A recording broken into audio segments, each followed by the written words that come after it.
കർത്തൃദിനം, ശ്രേഷ്ഠദിനം, ആരാധനക്കു വിശുദ്ധദിനം.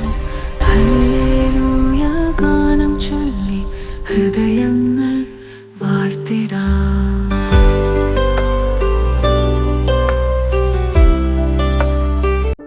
ത്രിയേക ദൈവത്തിന് മഹത്വം ഉണ്ടായിരിക്കട്ടെ. സ്നേഹമുള്ളവരെ, സ്നേഹത്തിൻ്റെ കുളിർമയും കരുതലിൻ്റെ മാധുര്യവും പങ്കുവയ്ക്കലിൻ്റെ സന്തോഷവും ഒരുപോലെ അനുഭവപ്പെടുന്ന ഒരു സ്ഥലം നമ്മുടെ ഭവനമല്ലാതെ മറ്റെന്താണ്?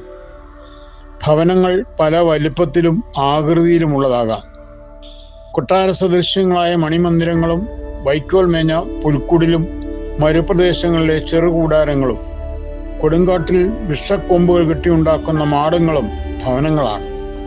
വലിപ്പമോ പ്രൗഢിയോ അല്ല, ഭവനത്തിനുള്ളിൽ അനുഭവമാകുന്ന സ്നേഹവും കരുതലും സുരക്ഷാബോധവുമാണ് അതിനെ സവിശേഷമാക്കി തീർക്കുന്നത്.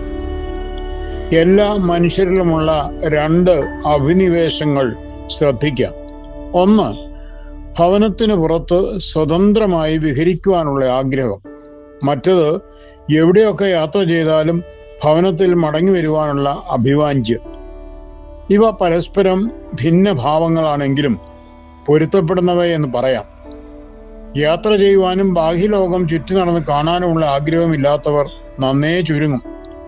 ഒരു സ്ഥലത്ത് തളച്ചിട്ട മൃഗത്തെപ്പോലെയോ കൂട്ടിലടയ്ക്കപ്പെട്ട പക്ഷിയെപ്പോലെയോ ഒതുങ്ങി കഴിയുവാൻ അധികം ആരും ഇഷ്ടപ്പെടുന്നില്ല. പക്ഷേ കുറെ യാത്രയൊക്കെ കഴിയുമ്പോൾ പിന്നീടുള്ള ഉത്കടമായ ആഗ്രഹം എങ്ങനെയെങ്കിലും സ്വന്തം ഭവനത്തിൽ തിരികെ എത്തണം എന്നുള്ളതാണ്. എന്താണ് അതിനുള്ള കാരണം? ഭവനത്തിന്റെ വലിപ്പമോ സുഖ സൗകര്യങ്ങളോ സംവിധാനമോ മേന്മയോ ഒന്നുമല്ല. ആ ചുമരുകൾക്കുള്ളിൽ നമ്മെ സ്നേഹിക്കുന്നവരും ഏറ്റവും അധികം നമുക്കായി കരുതുന്നവരും ഉണ്ടെന്നുള്ളതാണ്. നമ്മെ സംരക്ഷിക്കുവാനും ഊട്ടി വളർത്തുവാനും എന്തെല്ലാം വൈഷമ്യങ്ങൾ നേരിട്ടാലും അവയെ അവഗണിച്ച് നമ്മുടെ സൗഖ്യത്തിനും ക്ഷേമത്തിനുമായി പ്രവർത്തിക്കുന്നതിനും സന്നദ്ധതയുള്ളവരുടെ സാന്നിധ്യമാണ് ഭവനത്തിൽ സന്തോഷം പ്രദാനം ചെയ്യുന്നത്. എന്നാൽ അങ്ങനെയല്ലാത്ത ഭവനങ്ങളും ഇല്ലാതില്ല. കടുത്ത നിരാശയോടും ഹൃദയഭാരത്തോടും മാനസിക സംഘർഷത്തോടും കയറി ചെല്ലേണ്ട ഭവനങ്ങളും ഉണ്ട്. ഭവനത്തിലേക്ക് പോകുന്നതിന് തന്നെ ഇഷ്ടപ്പെടാതെ അവിടെ ഇവിടെയും സമയം ചെലവിട്ട് വൈകി മാത്രം ഭവനങ്ങളിൽ എത്തുന്നവരും ഇല്ലാതില്ല. അവർക്ക് ഭവനം സ്വർഗമല്ല, നരകമാണ്. പരവതാനി വിരിച്ചിട്ടുണ്ടാകാം, AC ഘടിപ്പിച്ചിട്ടുണ്ടാകാം, ആധുനിക സുഖോപകരണങ്ങളെല്ലാം അവിടെ ലഭ്യമാക്കിയിട്ടുണ്ടാവാമെങ്കിലും അവിടെ അവർക്ക് സമാധാനമോ സന്തോഷമോ ഇല്ല. അപ്പോൾ ഭവനത്തെ സന്തോഷദായകമാക്കി തീർക്കുന്നത് കുടുംബാംഗങ്ങൾ തമ്മിലുള്ള ബന്ധമാണ്. അവരെ കൂട്ടിയിണക്കുന്നത് സ്നേഹ ചങ്ങലയാണ്. പരസ്പരമുള്ള ബന്ധവും കരുതലും ഹൃദയകാരിയായ അനുഭവമായി മാറുന്നു. ആ വികാരം ഭവനത്തെ പരദീസയാക്കി മാറ്റും. നമ്മുടെ ഭവനങ്ങളൊക്കെ ഇപ്രകാരമായിരുന്നുവെങ്കിൽ എത്ര നന്നായിരുന്നു. ഭവനത്തിൽ സ്നേഹത്തിന്റെ അന്തരീക്ഷം കാത്തു സൂക്ഷിക്കുവാൻ അധികമായി ശ്രദ്ധിക്കേണ്ടത് മാതാപിതാക്കളാണ്. അവർ തമ്മിൽ വഴക്കും വക്കാണവുമാണെങ്കിൽ അവരുടെ കുഞ്ഞുങ്ങൾക്ക് സുരക്ഷാബോധം നഷ്ടപ്പെടും. അവർ നിഷേധികളും താഴ്ന്നതുങ്ങളുമായി രൂപാന്തരപ്പെടും. കുഞ്ഞുങ്ങൾക്ക് പോഷണ ഭക്ഷ്യങ്ങൾ നൽകിയതുകൊണ്ടായില്ല, മാനസികമായും ആത്മീയമായുള്ള പോഷണത്തിന് ഉപയുക്തമായ സ്നേഹവാത്സല്യങ്ങളും നൽകണം.